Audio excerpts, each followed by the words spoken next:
یا اس طرح سے فرما رہے ہیں، اس طرح سے رو رہے ہیں کہ گویا اپنا اور پرایا کا فرق نہیں ہے۔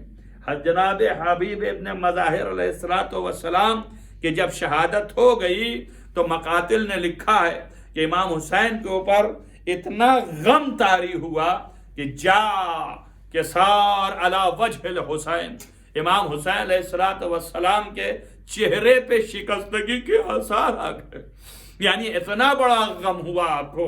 اسی طریقے سے حبیب ابن مظاہر کے دوست مسلم ابن عوسجہ جب دنیا سے گئے تو آپ کو بہت ہی احساس ہوا، ایسے ہی کہ لکھا یہ جاتا ہے کہ حضرت کے دل پر اس طرح کا اثر پڑا کہ آپ نے عاشور کے عصر میں پکارا، اے میرے شیعوں کدھر ہو، اٹھو آؤ میری مدد کے لیے۔ ہاں عزیزو، کسی کا جواب نہ آیا تو آپ کے جب پکار رہے تھے تو یہ ضرور ہے کہ بدن تڑپ رہے تھے کہ میرے آقا میں موت سے مجبور ہوں، اگر قوت مل جائے تو آ جاؤں۔ ایک ایک کر کے آپ کے اوپر جانثار کرتے رہے، اور جانثاری میں اجازت جو مانگنے آتے تھے بڑی مشکل سے اجازت دیتے تھے مولا، بڑی آسانی سے اجازت نہیں دیتے تھے، یہاں تک کہ اجازت مانگنے والے اتنا گڑ گڑاتے تھے۔ ملا ہے روایتوں میں کہ ایک صحابی یہ رسول امام حسین علیہ السلام کے ساتھ تھے، ان کا نام تھا جابر ابن عروہ انصاری، ان کا سن 90 سال کے قریب تھا، ان کے پپوٹے نیچے آ گئے تھے۔ جب امام حسین کے پاس آئے تو فرمایا آپ کے اوپر جہاد ساقط ہے۔ ان کا فرزند رسول، اس چیز سے مجھے آپ جو ہے وہ اس طرح سے مایوس نہ فرمائیے، مجھے اتنی اجازت دیجئے کہ میں بھی اپنی جان آپ پر نثار کر دوں اور مجھے یہ موقع فراہم فرمائیے۔ کہتے ہیں کہ رسول اللہ کے صحابی کو امام حسین ہاتھ پکڑ کے روئے اور رونے کے بعد اجازت دیا۔ عزیز، اسی طرح ہر ایک نے اجازت لی ہے۔ اسی طرح حضرت زینب اولیاء کے 2 فرزند ہیں کہ جنہوں نے اجازت کے لیے بنی مسلم آئے، انہوں نے اجازت مانگی۔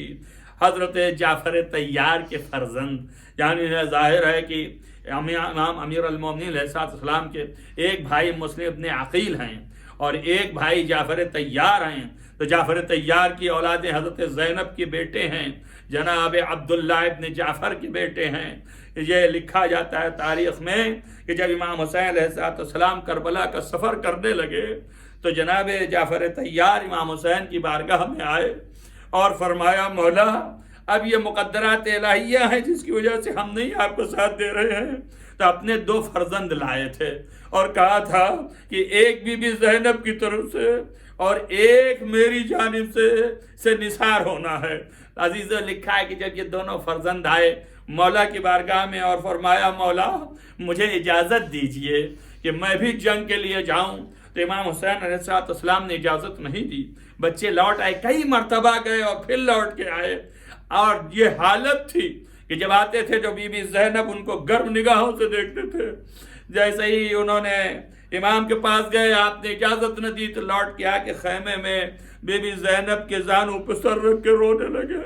بیبی نے پوچھا کیا ہے؟ کہا اماں آپ حلال مشکلات کی بیٹی ہیں، ہماری مشکل کو حل فرما دیجئے، آپ ماموں سے اجازت دلوائیے، اس لیے کہ ہم جاتے ہیں ماموں اجازت نہیں دیتے، اور جب خیمے میں آتے ہیں تو آپ ہماری طرف غضبناک آنکھوں سے دیکھتی ہیں، یہ ہم سے دیکھا نہیں جاتا۔ بی بی زینب نے ہاتھ پکڑا اور لے کے امام حسین کے سامنے آئیں اور کہا ہے میرے بھائی ان کو اب اجازت دے دیں، یہ بھی آپ پہ جان قربان کرنا چاہتے ہیں اور میں یہ ہدیہ لائی ہوں کہ آپ پر قربان کر دوں۔ آپ نے فرمایا سر جھکا کے زینب سے کہ زینب میرے بعد یہ تمہارے لیے سہارا ہوں گے۔ آپ نے کہا بھیا اللہ علی اکبر کو سلامت رکھے، ہمیں ان کی ضرورت نہیں ہے اور ہمیں سہارا کی حاجت نہیں ہے۔ کہا اچھا ایک کام کرو زینب، ایک بچہ جو ہے اس کو شہادت میں جانے دو جہاد کے لیے، ایک کو رکھو اپنے لیے۔ آپ نے ہاتھ جوڑ کے کہا کہ میرے آقا، آپ کو معلوم ہے کہ جب میں چلنے لگی تھی تو عبداللہ ابن جعفر نے دونوں کو دیا تھا اور یہ کہا تھا ایک کو میری جانب سے قربان کرنا اور ایک کو اپنی جانب سے قربان کرنا، تو ایک میری جانب سے ہدیہ ہے، ایک عبداللہ ابن جعفر کی جانب سے ہے۔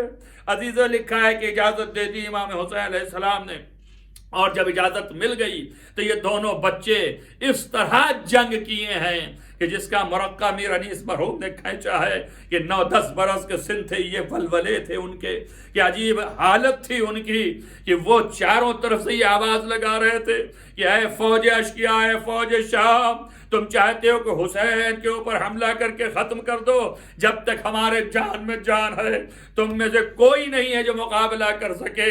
لیکن عزیزہ لکھا یہ ہے کہ جب یہ بچے چلنے لگے تھے تو ایک بیٹے کو گھوڑے پہ امام حسین نے سوار کیا اور ایک بیٹے کو گھوڑے پہ جناب عباس نے سوار کیا، اور یہ گھوڑے پہ سوار ہو کے میدان مقتل کی طرف گھوڑے کو مہمیز کر کے جیسے ہی چلے، ایک آواز آئی بی بی زینب کی ٹھہرو۔ بچے ٹھہر گئے، پلٹ کے کہا دیکھو تم فرات کے کنارے نہ جانا ورنہ میں دودھ نہیں بخشوں گی۔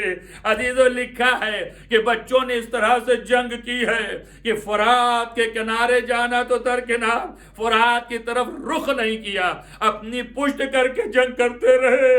عزیزو لکھا ہے کہ پسر سعد کے خیمے پہ نگاہ تھی، یہاں تک کہ آپ حملہ کرتے ہوئے اس خیمے کے قریب پہنچ گئے تھے اور ان قریب پسر سعد کا خاتمہ تھا، لیکن ایک ظالم نے چھپے ہوئے انداز میں آپ پہ حملہ کیا، تیر چلے، تلوار چلی، اور اس کے بعد آپ پہ نیزہ لگا، گھوڑے پہ ڈگمگائے، اور جیسے ہی دونوں بچے زمین پہ آئے پکارا السلام علیکم یا آقا ادرکنی، اے آقا دوڑیے میری مدد کے لیے۔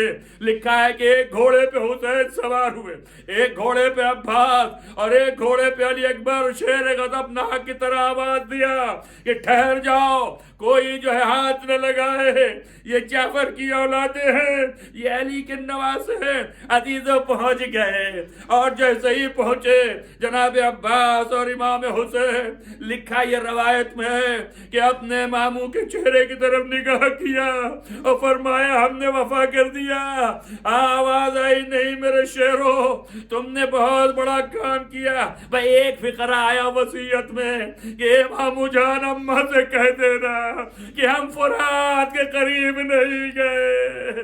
عزیزو لکھا ہے کہ جب دنیا سے روح پرواز کر گئی تو جناب عباس نے ایک کو اور حسین ابن علی نے دوسرے کو اپنی آغوش میں لیا، اور لینے کے بعد چلے خیمے میں جو بھی شہید آتا تھا اس کے لیے مسند بچھائی جاتی تھی اور اسی پر اس کی میت لٹائی جاتی تھی۔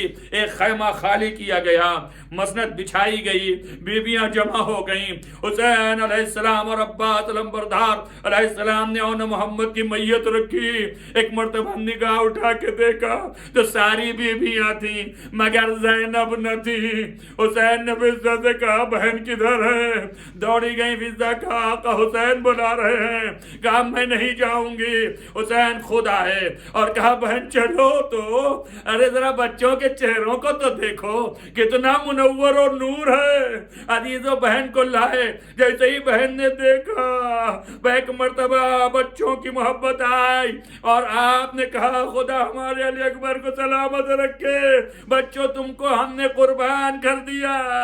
مگر بچوں کی طرف دیکھا، حسین نے کہا شہزادی سے کہ اے بہن، بچوں نے کہا کہ اماں سے کہہ دینا کہ ہم نے فرات کا رخ نہیں کیا۔ رے زینب لپٹ گئی، واہ محمد واہ حسین واہ علی،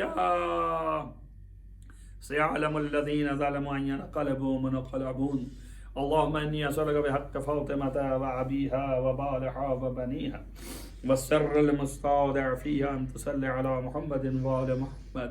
بار العاتج واسطہ ہے محمد و آل محمد کے معبود، گناہان کبیرہ و صغیرہ عفو فرما، نیک اعمال کی توفیق عنایت فرما۔ بار جہاں جہاں بھی محبان آل محمد ان کو حفظ و امان میں رکھ، روضہ مقدس کی حفاظت فرما. معبود تجھے واسطہ ہے محمد وال محمد کا یا زاداری کو قائم و دائم رکھ. بار الہ اس مختصر سی عبادت قبول فرما. بار الہ تمام مریضوں کو شفا عنایت فرما. بار الہ جن لوگوں نے دعاؤں کے لیے کہا ان کی دعاؤں کو مستجاب فرما. معبود تمام دنیا سے اس بیماری اور وبا کو نیست و نابود کر. بار الہ جو لوگ ان مجالس کے تمام کام اور امور میں لگے ہیں اور وہ اس کو نشر و اشاعت کر رہے ہیں ان کے دلی حوائج کو پورا کر. بار الہ جو صاحبان رزق نہیں ان کے رزق میں اضافہ فرما اور رزق عطا فرما. جو لوگوں کے اولاد نہیں انہیں اولاد عنایت فرما. بار الہ تمام دنیا میں امن و چین قائم کر. عدالت کو برپا کر. امام کو ظہور جلد از جلد فرما. اللہم تقبل منی الدعاء بحق محمد و آلہ الطاہرین. ماتم حسین.